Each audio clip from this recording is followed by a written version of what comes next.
Hello students, last lecture में हमने देखा था इलेक्ट्रोड पोटेंशियल के बारे में। आज हम बात करेंगे इलेक्ट्रोड पोटेंशियल किस तरीके से मेजर करते हैं उसके बारे में। तो कोई भी अगर आपके पास इलेक्ट्रोड दिया है ना, मतलब हाफ सेल दिया है, तो उस हाफ सेल का डायरेक्ट पोटेंशियल निकालना हमारे बस में नहीं है, हम नहीं निकाल सकते। जैसे मान लो कि हमारे पास एक इस तरीके से हाफ सेल है, ये वाला इलेक्ट्रोड इसमें प्रेजेंट है, ये इलेक्ट्रोलाइट यहाँ पे प्रेजेंट है। मान लो ये ZnSO4 है, ये जिंक का इलेक्ट्रोड है।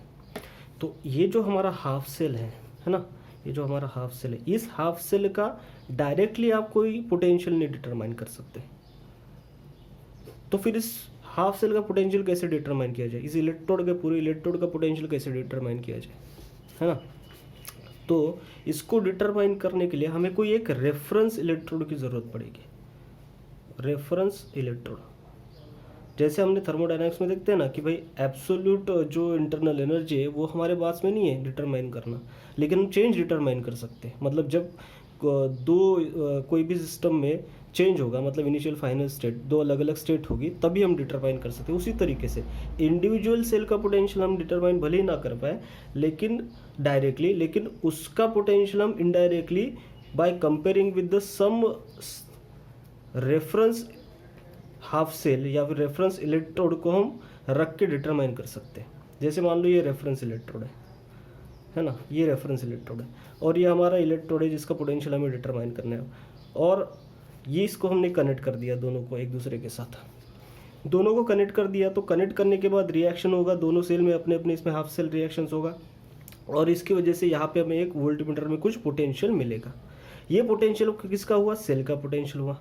तो हम यहाँ पे लिखेंगे कि नीचे लिखेंगे पोटेंशियल ऑफ पूरे सेल इज इक्वल टू क्या होगा, हम लिखते क्या है, potential of right hand cell minus potential of क्या लिखते हैं, लेफ्ट हैंड सेल। अब लेफ्ट हैंड सेल हमारा कौन सा सेल है, रेफरेंस सेल है। अगर इस रेफरेंस सेल का पोटेंशियल हम आर्बिट्ररीली कुछ रख दें, मतलब वैल्यू रख दें, जैसे मान लो मैं इसका पोटेंशियल रख देता हूँ 0 है, तो फिर मेरे पास जो सेल का पोटेंशियल तो डिटरमाइन हो जाएगा वोल्टमीटर से। मान लो कुछ वो वैल्यू आ गया x, ठीक है।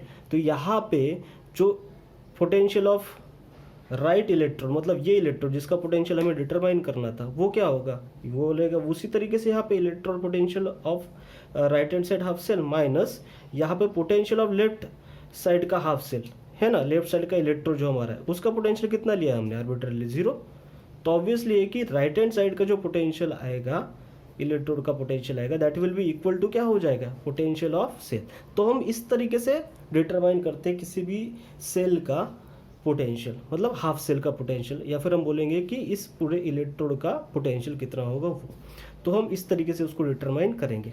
अब ये जो रेफरेंस हमने इलेक्ट्रोड यहाँ पे लिया है वो कौन सा लेना है, जनरली हम कौन सा लेते हैं, तो वो लेते हैं स्टैंडर्ड हाइड्रोजन इलेक्ट्रोड। उसके बारे में बात करते हैं अभी। तो यहाँ देखेंगे कि potential of individual half cell can not be determine, अभी हमने देखा। तो फिर हम क्या करें, तो हम यूज करेंगे स्टैंडर्ड हाइड्रोजन इलेक्ट्रोड। ये is use as a reference electrode that is half cell करके to determine electrode potential of other half cell, जैसे हमने बात करी थी, अभी हमने देखा।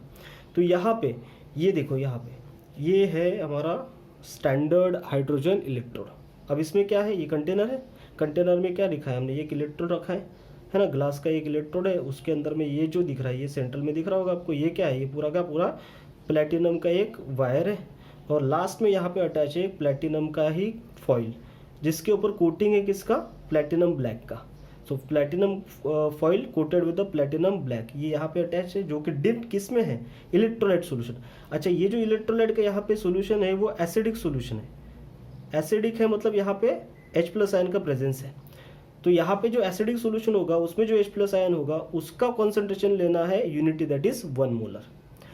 और ये जो हमारे पास ग्लास का इलेक्ट्रोड है उसमें से हमें हाइड्रोजन गैस को पास करना है। अब ये हाइड्रोजन गैस को पास करना क्यों जरूरी है, क्योंकि H+ ion is the oxidize form of क्या है, हाइड्रोजन, और H2 उसका क्या होगा, रिड्यूस फॉर्म हो जाएगा। ठीक, तो ऑक्सीडेशन रिएक्शन, रिडक्शन रिएक्शन होगा तभी इलेक्ट्रॉन का क्या होता है, फ्लो, और तभी आपको क्या मिलेगा, पोटेंशियल डिफरेंस मिलेगा। तो ये जो हमारे पास पूरा का पूरा सेल आ गया है, यहाँ पे H2 गैस का प्रेशर 1 बार, H+ आयन का कॉन्सेंट्रेशन 1 मोलर, तो दोनों का कॉन्सेंट्रेशन यहाँ पे क्या है, यूनिटी है। तो इस पूरे सेल को ये जो हमने यहाँ पे रिप्रेजेंट किया उसे बोलते हैं हम स्टैंडर्ड हाइड्रोजन इलेक्ट्रोड। और इस स्टैंडर्ड हाइड्रोजन इलेक्ट्रोड का जो पोटेंशियल हमने डिटरमाइन किया या फिर जो दिया है ऑलरेडी, वो होता है 0। कितना होता है? 0। तो याद रखना है आपको कि स्टैंडर्ड हाइड्रोजन इलेक्ट्रोड का जो पोटेंशियल होता है वो कितना होता है? 0 होता है। तो इसका पोटेंशियल तो हमें रख दिया आर्बिट्रली, कितना भाई? 0। और इस सेल को अगर रिप्रेजेंट करना है तो कैसे करेंगे? यहाँ पे देखो, ये जो सेंट्रल वाला जो हमारा इलेक्ट्रोड है मेटल का, वो किस मेटल से बना है? प्लेटिनम से, है ना। वो गोल्ड से भी बना हो सकता था, लेकिन यहाँ पे जो हाइड्रोजन इलेक्ट्रोड है उसमें हम क्या यूज़ करते हैं? प्लेटिनम यूज़ करते हैं। तो इस सेल को पूरे रिप्रेजेंट करने का तरीका मैंने पहले भी बताया था आपको कैसे करते हैं। तो जो चीज़ यहाँ पे हमारे पास मेटल है ना, तो उस इलेक्ट्रोड को यहाँ पे रखें, प्लेटिनम सॉलिड इलेक्ट्रोड हमारे पास है। फिर क्या लेना है हमें? इसी इलेक्ट्रोड में सबसे पहले इसके साथ अटैच क्या होने वाला है? Hydrogen gas. तो हाइड्रोजन गैस को लिख दीजिए। और फिर किसको लिखना है? Electrolyte concentration. वो कौन सा है? H+ ion. तो H+ आयन लिख दिया। अब ये यहाँ पे लिख सकते थे हम 1 बार करके, ये क्योंकि इसका कॉन्सेंट्रेशन कितना है? 1 बार, और इसका कॉन्सेंट्रेशन यहाँ पे कितना था? 1 मोलर। तो इसको साथ साथ में लिख सकते थे हम ऐसे। तो ये क्या बन जाता? स्टैंडर्ड हाइड्रोजन इलेक्ट्रोड बन जाता है। और स्टैंडर्ड कोई भी इलेक्ट्रोड है तो उसमें कॉन्सेंट्रेशन जो होता है स्पीसीज का, ऑक्सीडाइज और रिड्यूस स्पीसीज का, वो कितना होता है? 1 होता है। मतलब यूनिटी होता है, 1 मोलर हो या फिर 1 बार हो, गैस अगर के 1 बार यहाँ पे आ गया। ठीक है, ये इसका क्या है? हाइड्रोजन का रिड्यूस फॉर्म है, और ये कौन सा है? ऑक्सीडाइज्ड फॉर्म है। और रिड्यूस और ऑक्सीडाइज फॉर्म के बीच में ही क्या आता है? सिंगल वर्टिकल लाइन आता है। उसके पहले हमने प्लेटिनम का लिखना पड़ेगा, क्योंकि क्या होता है, अब आपको लगेगा कि पहले डैनियल सेल में तो हमने ऐसे लिखा नहीं है। हमने डैनियल सेल में तो जैसे हमारे पास एक जिंक, जैसे मैंने यहाँ पे लिखा ZnSO4 है हमारे पास है, और यहाँ पे क्या है? जिंक का इलेक्ट्रोड जो हमने इसमें डीप किया, ये हमारा हाफ सेल है। और इस हाफ सेल के लिए अगर लिखना होगा, ये क्या थोड़ा था हमारा, है ना, डैनियल सेल में, तो इसके लिए हमने जो लिखा था, कैसे लिखते हैं हम? जिंक लिखते हैं, क्योंकि हमारा इलेक्ट्रोड जो बना है उसका सॉलिड, और इसको सिंगल लाइन वर्टिकल लाइन से सेपरेट करवा देते हैं। और यहाँ पे क्या लिखते हैं? इलेक्ट्रोड में क्या, यहाँ इलेक्ट्रोलाइट में क्या प्रेजेंट? Zn+2, तो इसको लिख देते Zn+2 एक्वियस, ऐसे लिखते थे ना। अब होता क्या था कि यहाँ पे जो ऑक्सीडाइज फॉर्म और रिड्यूस फॉर्म दोनों थे, ऑक्सीडाइज फॉर्म और रिड्यूस फॉर्म जो दोनों थे, तो यहाँ पे Zn+2 था हमारा ऑक्सीडाइज फॉर्म, और Zn क्या है? हमारा रिड्यूस फॉर्म। तो ये जो Zn है, जो रिड्यूस फॉर्म है, वही हमारा क्या था? इलेक्ट्रोड। लेकिन ये केस यहाँ पे नहीं है स्टैंडर्ड हाइड्रोजन इलेक्ट्रोड में। यहाँ पे प्लेटिनम का जो रोल है वो सिर्फ क्या है? इनर्ट स्पीसीज का है, ये कोई रिएक्शन में पार्टिसिपेट नहीं करता। सो इनर्ट इलेक्ट्रोड जैसे कि प्लेटिनम और गोल्ड जो है, ये रिएक्शन में पार्टिसिपेट नहीं करते, do not participate in reaction, but provide surface for oxidation और reduction reaction and conduction of electron. तो ये जो सिर्फ प्लेटिनम यहाँ पे हमने लिया हुआ है, जो रॉड लिया हुआ है, या फिर यहाँ पे जो प्लेटिनम फॉइल लिया है, इसका रोल क्या है कि ये जो हाइड्रोजन गैस है या फिर ये जो H+ आयन है, उसको एक सरफेस प्रोवाइड करना ऑक्सीडेशन और रिडक्शन रिएक्शन होने के लिए, बस। बाकी उसका कोई रोल नहीं है। तो बस हमें यहाँ पे मेंशन करना है सबसे पहले, ये तो लिखना ही पड़ेगा। एक्चुअल में ऑक्सीडेशन रिडक्शन ये हो रहा है इन दोनों के बीच में, H2 और H+ के बीच में, उसको तो हमने लिख दिया। जैसे हमने लिखा था किसके, इसमें जिंक के और इसके, ये दो ऑक्सीडाइज फॉर्म, ये यहाँ पे क्या आ रहा था? रिड्यूस फॉर्म, ये रिड्यूस फॉर्म, और यहाँ पे क्या रहता है? ऑक्सीडाइज। उसी तरीके से यहाँ पे भी क्या आएगा? सेम, ये आएगा यहाँ पे ऑक्सीडाइज फॉर्म, और यहाँ पे आएगा रिड्यूस फॉर्म। लेकिन उसके पहले क्योंकि हमारा इलेक्ट्रोड अलग है, वो H2 नहीं है, प्लेटिनम है, तो प्लेटिनम सॉलिड लिखना पड़ेगा। जैसे कि हमने यहाँ पे क्या लिखा था? Zinc solid. ठीक है, तो ये केस हुआ यहाँ पे। तो ये पूरा का पूरा हमारा क्या है? स्टैंडर्ड हाइड्रोजन इलेक्ट्रोड है ना। और इसमें हाफ सेल रिएक्शन कैसे होगी? ये जो H+ आयन है, ये इलेक्ट्रॉन यहाँ से गेन करेगा, जो H2 यहाँ से आएगा वो आयनाइज होगा, क्या बनेगा? H+ ion. ठीक है, और ये H+ आयन यहाँ पे जाएगा तो क्या बनेगा? H2 बनाएगा। तो ये जो इलेक्ट्रॉन यहाँ पे छोड़ने वाला है H2, उसी इलेक्ट्रॉन को H+ आयन क्या करेगा? गेन करेगा। तो H+ आयन जो एक्वियस मीडियम में प्रेजेंट है, प्लस यहाँ पे जो एक इलेक्ट्रॉन आएगा वो, उससे क्या बनेगा? H2, और वही गैस यहाँ से क्या होगा? बाहर निकलते जाएगा। तो इस स्टैंडर्ड हाइड्रोजन इलेक्ट्रोड में हम क्या करते हैं? H2 gas at 1 bar is bubbled through the electrolyte solution, इस तरीके से हम पास करते हैं। और इलेक्ट्रोलाइट सॉल्यूशन का कॉन्सेंट्रेशन होता है 1 मोलर H+ आयन। ये हो गया स्टैंडर्ड हाइड्रोजन इलेक्ट्रोड के बारे में। अब इस स्टैंडर्ड हाइड्रोजन इलेक्ट्रोड के बाद किसी और इलेक्ट्रोड का अगर आपको पोटेंशियल डिटरमाइन करना होगा, स्टैंडर्ड पोटेंशियल, तो वो किस तरीके से डिटरमाइन करेंगे? तो उसके लिए हम रेफरेंस इलेक्ट्रोड यूज करेंगे। कौन सा? अभी जो हमने देखा, that is standard hydrogen electrode. जैसे एग्जांपल के तौर पे देखते हैं कि हमने ये जो यहाँ पे देखो ये वाला जो हाफ सेल है या फिर ये जो इलेक्ट्रोड है इसका पोटेंशियल डिटरमाइन करना है। अब इलेक्ट्रोड कौन सा है, यहाँ पे हमने कॉपर सल्फेट सोल्यूशन लिया एज इलेक्ट्रोलाइट, मतलब Cu+2 आयन प्रेजेंट है उसके अंदर में, और यहाँ पे क्या कॉपर का रॉड डिप किया हुआ है। तो इस पूरे हाफ सेल का अगर आपको पोटेंशियल डिटरमाइन करना होगा तो कैसे डायरेक्टली तो नहीं करेंगे, तो इसको अटैच करेंगे हम किसके साथ, स्टैंडर्ड हाइड्रोजन इलेक्ट्रोड के साथ में। अब इस पूरे जो हाफ सेल है ये वाला, इसका पोटेंशियल तो हमें पता है स्टैंडर्ड हाइड्रोजन इलेक्ट्रोड कितना होता है, 0, है ना।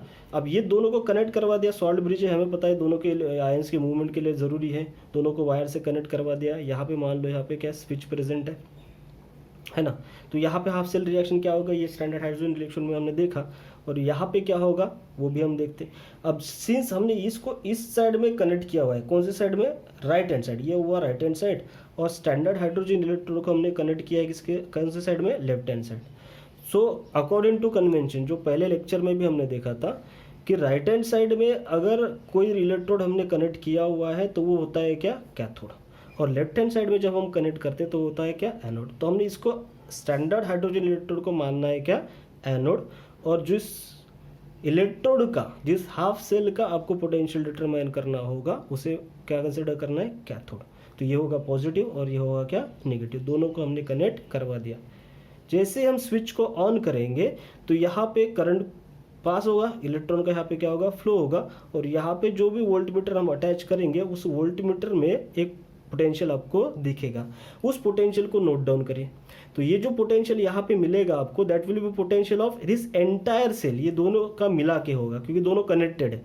तो this will be standard potential of पूरे सेल का होगा, है ना। और स्टैंडर्ड क्यों कंसिडर कर रहे हो, क्योंकि यहाँ पे भी देखो स्पीसीज का कॉन्सेंट्रेशन 1 मोलर, और यहाँ पे भी कॉन्सेंट्रेशन जो लेना है हमें स्पीसीज का, मतलब आयनिक स्पीसीज होगा कितना लेना है, 1 मोलर। तो यूनिटी जब कॉन्सेंट्रेशन होता है तो स्टैंडर्ड होता है ना। तो स्टैंडर्ड इलेक्ट्रोड पोटेंशियल हमें यहाँ भी मिलेगा, ठीक है। और इस पूरे सेल को हम रिप्रेजेंट कैसे करेंगे, यहाँ पे देखो this overall cell is represented as, represent करने का तरीका, हाइड्रोजन सेल हमारा क्या है, एनोड, तो एनोड को हम कहाँ पे लिखते हैं, लेफ्ट हैंड साइड में, और कैथोड को हम कहाँ पे लिखते हैं, राइट हैंड साइड में। उसी तरीके से यहाँ पे राइट हैंड साइड में हमने कैथोड लिख दिया।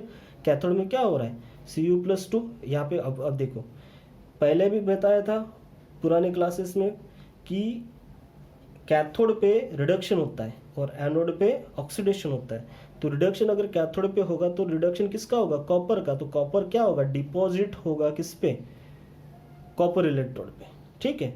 तो ये Cu+2 ion will be converted into the copper solid form, deposition होगा सॉलिड में। एनोड में क्या होता है, ऑक्सीडेशन, तो ऑक्सीडेशन होगा तो ये H2 गैस यहाँ से जो पास हो रहा है उसका ऑक्सीडेशन होगा तो क्या बनेगा, H+ आयन बनेगा। तो उसी तरीके से H2 gas will be converted into the H+ ion, और प्लैटिनम इलेक्ट्रोड का काम क्या है, as a inert surface for the oxidation और रिडक्शन रिएक्शन के लिए, ठीक है। तो ये सेल हमने इस तरीके से रिप्रेजेंट करना है। अब यहाँ पे इस पूरे सेल का जो पोटेंशियल है, standard electrode potential of cell is equal to electrode potential on right hand side का जो इलेक्ट्रोड है उसका, और standard electrode potential of left hand side electrode है, तो इसका माइनस क्या करना है, इसका, है ना, स्टैंडर्ड इलेक्ट्रोड का पोटेंशियल। अब स्टैंडर्ड इलेक्ट्रोड पोटेंशियल मतलब क्या, स्टैंडर्ड रिडक्शन पोटेंशियल ही लेना है, ऑक्सीडेशन पोटेंशियल को हम यहाँ पे कंसिडर नहीं करते क्योंकि IUPAC ने ऐसे बोला। तो यहाँ पे ये जो है वो स्टैंडर्ड रिडक्शन पोटेंशियल किसका है, ये वाले सेल का, और स्टैंडर्ड रिडक्शन पोटेंशियल है इस वाले सेल का। अब लेफ्ट हैंड साइड का जो हमारा सेल है वो कौन सा है, वो स्टैंडर्ड हाइड्रोजन इलेक्ट्रोड है जिसका पोटेंशियल कितना होता है, 0। तो वो उसकी वैल्यू अगर 0 रख दे तो जो पोटेंशियल ऑफ सेल है जो हमें यहाँ से वोल्टमीटर से मिलेगा, that will be equal to potential of right hand side का जो हमारा क्या है, सेल है उसका, या फिर राइट हैंड साइड का जो हमारा इलेक्ट्रोड है उसका। तो देयरफॉर यहाँ पे देखो हमने क्या लिखा, लेफ्ट हैंड साइड का इलेक्ट्रोड का पोटेंशियल क्या है, 0। देयरफॉर सेल पोटेंशियल जो हमारा यहाँ से मिला इज इक्वल टू हुआ standard electron potential of right hand side का जो हमारा सेल है, ये जो कॉपर का पूरा पूरा हमारे पास क्या है, सेल है उसका, दैट इज इक्वल टू क्या होगा, standard electrode potential of copper cell जो हमारा कैथोड वाला पोर्शन है उसका, और उसकी वैल्यू ऑलरेडी डिटरमाइंड है, वो आती है 0.34 वोल्ट, वो डिटरमाइंड है कि standard electrode potential of copper half cell जो हमारा है या फिर कॉपर इलेक्ट्रोड का है वो कितना है 0.34 वोल्ट है। अब ये जो यहाँ पे वोल्टेज आया है वो क्या आया, पॉजिटिव आया है ना। तो इसका मतलब स्टैंडर्ड किसी भी हाफ सेल का अगर पोटेंशियल जो आता है वो अगर पॉजिटिव आता है, तो मैंने पहले भी बताया था आपको कि ये रिडक्शन पोटेंशियल है, और रिडक्शन पोटेंशियल अगर पॉजिटिव आए इसका मतलब कॉपर की tendency to undergo reduction is more, तो कॉपर इजीली रिडक्शन में जाने की कोशिश करेगा, उसकी वो टेंडेंसी है। तो positive value indicate that Cu+2 ions get reduce more easily reduce हो जाएंगे as compare to H+ ion, क्योंकि कंपेरिजन में ही लेना है हमें। तो H+ आयन का रिडक्शन यहाँ पे नहीं हो रहा है, H2 is converting into the H+ ion, और यहाँ पे क्या हो रहा है Cu+2 is converting into the Cu में। तो यहाँ पे हो रहा है रिडक्शन और यहाँ पे क्या हो रहा है ऑक्सीडेशन। तो सेल में कनेक्ट होने के बावजूद अगर ये इसकी टेंडेंसी रिडक्शन में जाने की है, तो इसका मतलब है कि H+ आयन की टेंडेंसी रिडक्शन में जाने की नहीं है कंपेयर टू Cu+2। तो वही यहाँ पे बात करी हमने कि ये Cu+2 मोर रेडिली क्या होता है, रिड्यूस होता है कंपेयर टू H+ आयन। दूसरे तरीके से हम इसको ऐसे बोल सकते हैं कि H+ ion can not oxidize Cu easily, मतलब ये H+ आयन जो है Cu को इजीली ऑक्सीडाइज नहीं कर सकते, मतलब Cu को Cu+2 में अगर कन्वर्ट हो जाता और ये H+ आयन अगर H2 में कन्वर्ट हो जाता है यहाँ पे, तो हम बोल सकते थे कि H+ आयन जो है ये Cu का जो कॉपर का है क्या करवा रहा है ऑक्सीडेशन Cu+2 में, लेकिन ऐसा तो हो नहीं रहा, उल्टा हो रहा है ना कि H2 is converting into the H+ ion और Cu+2 is converting into the Cu+2 ion, ये दो चीज़ें हो रही ना, H2 is converting into the H+ ion और Cu+2 is converting into the Cu copper में यहाँ पे जो सॉलिड है। तो अगर ऐसे हो रहा है तो इसका मतलब ये है कि H+ आयन जो है कॉपर को ऑक्सीडाइज नहीं कर सकते, लेकिन कॉपर जो आयन है वो H2 को ऑक्सीडाइज कर सकता है into the H+ ion. So H+ ions can not oxidize Cu copper easily to Cu+2 ion, but reverse is possible. Reverse possible मतलब क्या कि Cu जो है वो H2 को ऑक्सीडाइज कर सकता है, Cu जो है वो H2 को ऑक्सीडाइज कर सकता है H+ आयंस में। क्लियर है? तो ये हुआ चीज़ इसके बारे में, तो याद रखिए ऐसे। उसके बाद ये जो कॉपर है डज नॉट डिजोल्व इन, ये एक क्वेश्चन आता है, थियोरेटिकल क्वेश्चन आता है कि कॉपर जो है HCl में डिजोल्व क्यों नहीं होता। HCl में इसलिए डिजोल्व नहीं होता, अभी हमने देखा, क्योंकि अगर मान लो यहाँ पे मैं रिप्रेजेंट करके आपको बताता हूँ तो समझ में आएगा इजीली कि यहाँ ये कंटेनर लिया और इस कंटेनर में प्रेजेंट है आपका HCl और यहाँ पे ऐड किया है मान लो आपने कॉपर, है ना, कॉपर के छोटे छोटे फाइन पार्टिकल्स ऐड किए, तो वो डिजोल्व होने चाहिए इसमें एसिड में, लेकिन वो डिजोल्व नहीं होते। क्यों नहीं होते? क्योंकि HCl मतलब क्या, H+ आयन और Cl- आयन। तो Cu जब इसके अंदर में आएगा, ये पार्टिकल जब अंदर में आएगा, तो इस पार्टिकल में जो भी कॉपर के छोटे छोटे एटम्स प्रेजेंट होंगे, है ना, या एलिमेंट ये एटम्स प्रेजेंट होंगे, उसका क्या होना चाहिए, ऑक्सीडेशन, और ऑक्सीडेशन होके क्या बनना चाहिए Cu+2। जब आयन बनेगा तभी ना डिजोल्व होगा। हमें पता है ना कि एक्वियस मीडियम में किसी को अगर किसी मेटल को डिजोल्व करना है तो उसका क्या प्रेजेंट होना चाहिए, आयन प्रेजेंट होना चाहिए। लेकिन प्रॉब्लम क्या है कि ये जो H+ आयन है ये कॉपर को ऑक्सीडाइज नहीं करता इनटू द Cu+2। अभी हमने देखा ना यहाँ पे कि भाई H+ ion can not oxidize Cu easily, तो ये Cu+2 बनाएगा नहीं, और Cu+2 अगर नहीं बनाएगा तो यहाँ पे ये जो कॉपर है ये आयोनाइज नहीं होगा, और कॉपर अगर आयोनाइज नहीं होगा तो इसके अंदर में डिजोल्व नहीं होगा। इसीलिए हम बोलते हैं कि copper does not dissolve easily in HCl। लेकिन इसका अलग तरीके से यही कॉपर HNO3 में डिजोल्व होगा। आप बोलोगे सर HNO3 में भी तो H+ आयन है, तो वो वाला H+ आयन क्या इसको ऑक्सीडाइज करता है? नहीं, वहाँ पे जो NO3 आयन है, नाइट्रेट आयन है, वो ऑक्सीडेशन करवाता है किसका, कॉपर का इनटू द Cu+2 में। और जब वो Cu+2 में ऑक्सीडाइज फॉर्म मिलेगा, मतलब आयनिक फॉर्म मिलेगा, तो उसके अंदर में क्या होगा, डिजोल्व होगा। तो Cu जो है, कॉपर जो है, कॉपर मेटल जो है वो HNO3 में डिजोल्व होगा। क्यों? क्योंकि नाइट्रेट आयन जो है not the H+ ion oxidize copper to the Cu+2 ion. तो ये नाइट्रेट आयन जो है ये ऑक्सीडाइज करता है, ये वाला जो H+ आयन है यहाँ पे ये ऑक्सीडाइज Cu को नहीं करता, इसीलिए इसके अंदर में क्या हो जाता है, डिजोल्व हो जाता है। ठीक है, तो ये समझ में आ गया आपको किस तरीके से हम डिटरमाइन करते हैं इलेक्ट्रोड का पोटेंशियल, और रीजनिंग भी हमने देख लिया कॉपर के लिए कि क्यों इस सेल में डिजोल्व नहीं होता, लेकिन HNO3 में डिजॉल्व होता है। तो ये जो हमारे पास कॉपर का इलेक्ट्रोड का पोटेंशियल है वो कैसे डिटरमाइन किया वो हमने देख लिया। सिमिलर तरीके से हम ये भी देख सकते हैं कि मान लो अगर हमारे पास कॉपर ये वाला जो यहाँ पे था, ये जो कॉपर हमने हाफ सेल लिया था, इस कॉपर हाफ सेल के बजाय अगर हमारे पास ये वाला ये रॉड ये होता जिंक और ये सॉल्यूशन होता है यहाँ पे ZnSO4 1 मोलर, है ना, क्योंकि स्टैंडर्ड लेना है तो 1 मोलर होना चाहिए।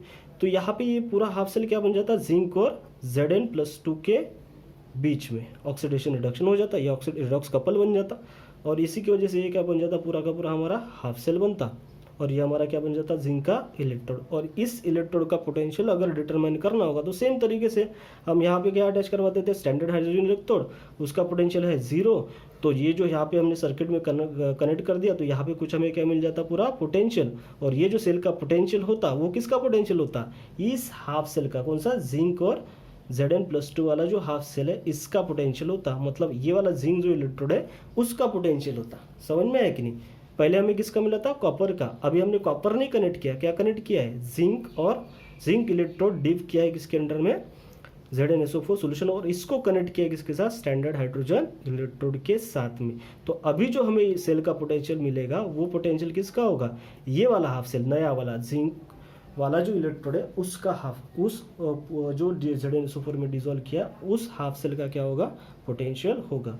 तो ये वाला देखो यहाँ पे, इफ़ मान लो ये जो हमने हाफ सेल लिया होता या फिर इलेक्ट्रोड जो हमारा है वो लिया होता, कौन सा, जिंक, Zn+2 और जिंक के बीच में ये वाला हाफ सेल अगर हमने लिया होता और इसको कनेक्ट किया होता किसके साथ, स्टैंडर्ड हाइड्रोजन इलेक्ट्रोड के साथ में, तो इस ओवरऑल सेल को हम रिप्रेजेंट करते हैं इस तरीके से, स्टैंडर्ड हाइड्रोजन इलेक्ट्रोड जो कि हमारा क्या है, एनोड, तो उसको हम लेफ्ट हैंड साइड में लिखते हैं और कैथोड को हम कहाँ पे लिखते हैं, राइट हैंड साइड में लिखते हैं।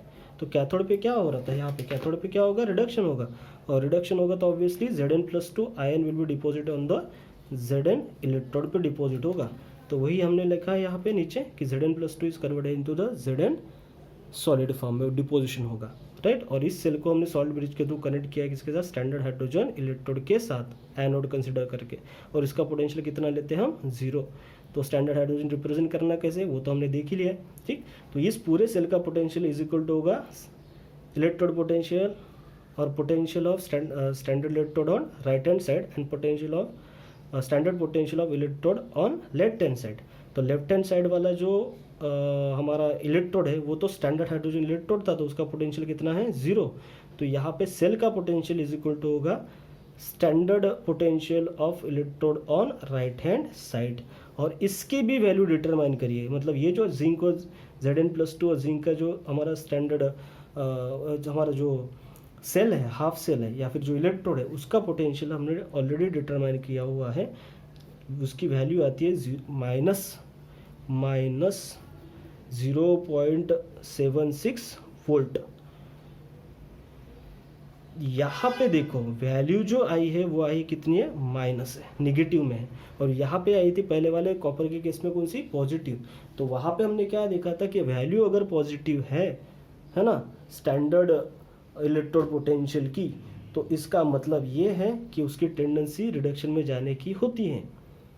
यहाँ पे वैल्यू क्या आ गई उसकी, नेगेटिव, इसका मतलब इसकी रिडक्शन में जाने की टेंडेंसी नहीं होगी, क्या जाने की होगी, ऑक्सीडेशन में। तो जिंक की टेंडेंसी ऑक्सीडेशन में जाने की ज़्यादा है, ना कि रिडक्शन में। तो निगेटिव वैल्यू जो है यहाँ पे ये क्या इंडिकेट करता है, that Zn+2 ion is not reduce easily, उसकी रिडक्शन में जाने की टेंडेंसी है ही नहीं, तो इसका रिडक्शन इजीली पॉसिबल नहीं है देन दी H+ आयन, क्योंकि कंपेरेटिव हमने किसके साथ किया था, H+ ion, standard hydrogen electrode के साथ में ही किया था। तो Zn+2 आयन इजीली रिड्यूस नहीं होता देन दी H+ आयन। दूसरे तरीके से इसका मतलब यह है कि H+ आयन जो है कैन ऑक्सीडाइज जिंक और zinc can reduce H+ ion. तो पूरा का पूरा ये हो गया ना कि क्योंकि जिंक की टेंडेंसी क्या है, ऑक्सीडेशन में जाने की, तो H+ आयन जो है जिंक को इजीली क्या कर सकता है, ऑक्सीडाइज कर सकता है। या फिर हम बोल सकते हैं कि जिंक जो है H+ आयन को क्या करेगा, रिड्यूस करेगा, क्योंकि अगर H+ आयन है और यहाँ पे हमने जिंक ले लिया तो 2 Zn यहाँ पे H+ आयन प्लस जिंक से क्या बनेगा, H2 बनेगा प्लस यहाँ पे क्या मिलेगा Zn+2 मिलेगा। मतलब H प्लस आयन जिंक को इजीली क्या कर सकता है, ऑक्सीडाइज कर सकता है। या फिर हम बोल सकते हैं कि जिंक जो है इस H प्लस आयन को इजीली क्या करवा सकता है, रिड्यूस्ड, क्या करवा सकता है, रिड्यूस। तो ये हो गया रिडक्शन, और यहाँ से यहाँ क्या हो गया, ऑक्सीडेशन। समझ में आया आपको यहाँ पे, ठीक। तो ये वाली चीज़ें हैं यहाँ पे हमें कंसिडर करने वाली, कि पॉजिटिव आया तो क्या, निगेटिव आया तो क्या, इलेक्ट्रोड का पोटेंशियल, ठीक है।